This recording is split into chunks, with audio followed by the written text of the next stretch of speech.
افسانه‌های جالب، قصه‌های رنگین، دلیری و چالاکی قهرمان‌های افسانه‌های خلق تاجیک در برنامه خواب شیرین برای بچه‌های عزیز و شیرین از رادیوی تاجیکستان.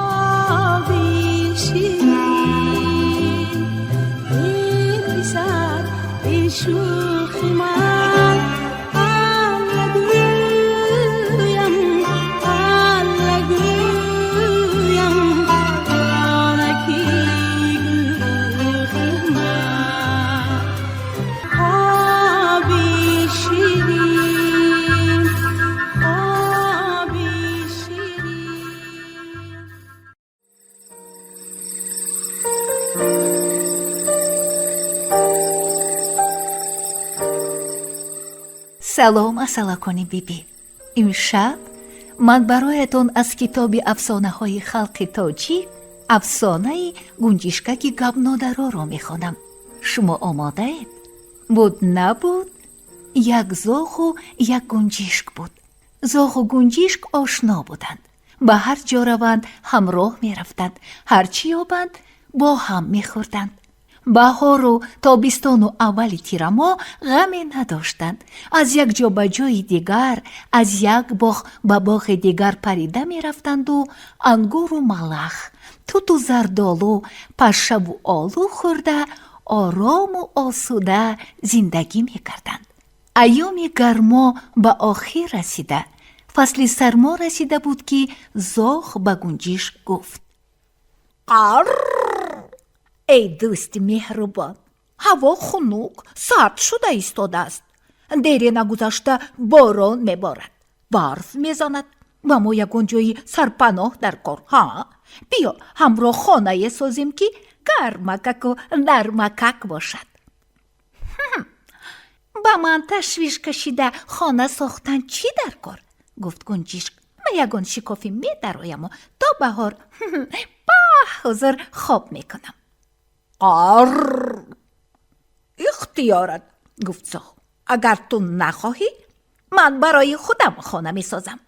زاغ مشغول خانه سازی شد و گنجشک تا رسیدن زمستان بی پروا بالو پر زنان گشتن گرفت. همان سال تفاق و برف بسیار بارید و هوا جدا خنک شده همه جا یخ بست. گنجشک از یک بام به بام دیگر پریده جای گرم می‌کافت، لیک یافته نمی‌توانست. به کجای ندراید سخت خنک می‌خورد. آخر مجبور شد که به پیش زاغ آمده التماس کند که او را به خانه‌اش جای دهد. تو آشنای من، دوستی منی، گفت زاغ. لیکن تو نخواستی که همراه خانه سازم. من این خانه را فقط برای خودم ساختم.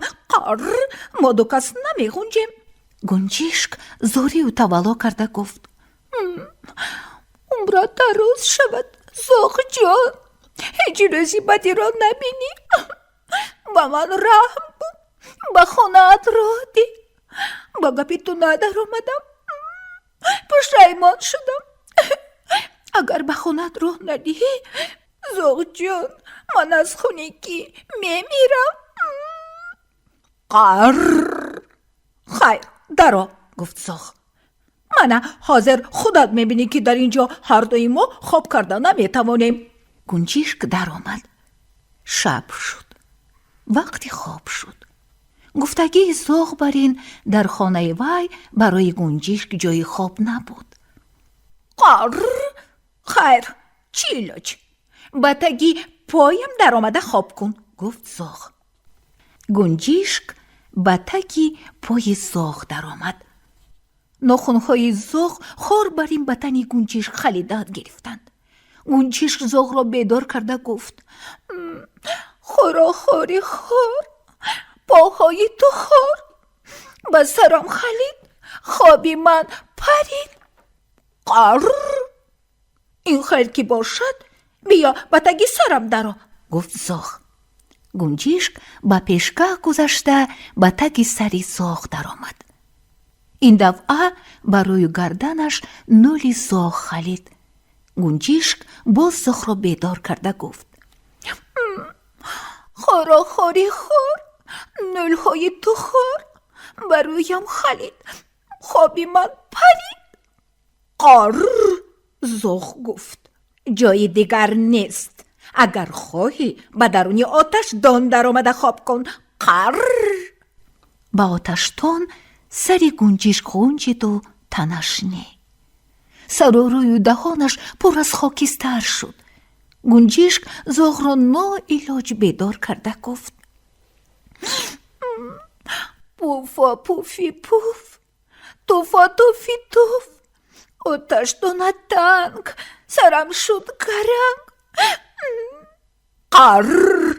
ای گنجشککی یک رو، گفت زخ، مگر نشنیده ای که جانی نادان در عذاب گفتند؟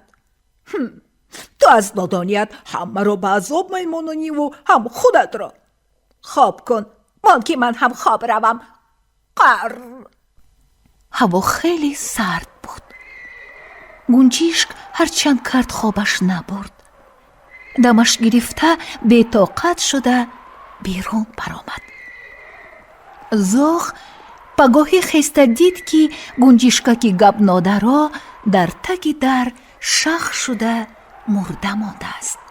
وی به حال دوستی قرین و دیرینش زور زور گریه ها کرد، اما اکنون هرچی قدر گریه و ناله کند هم سودی نداشت.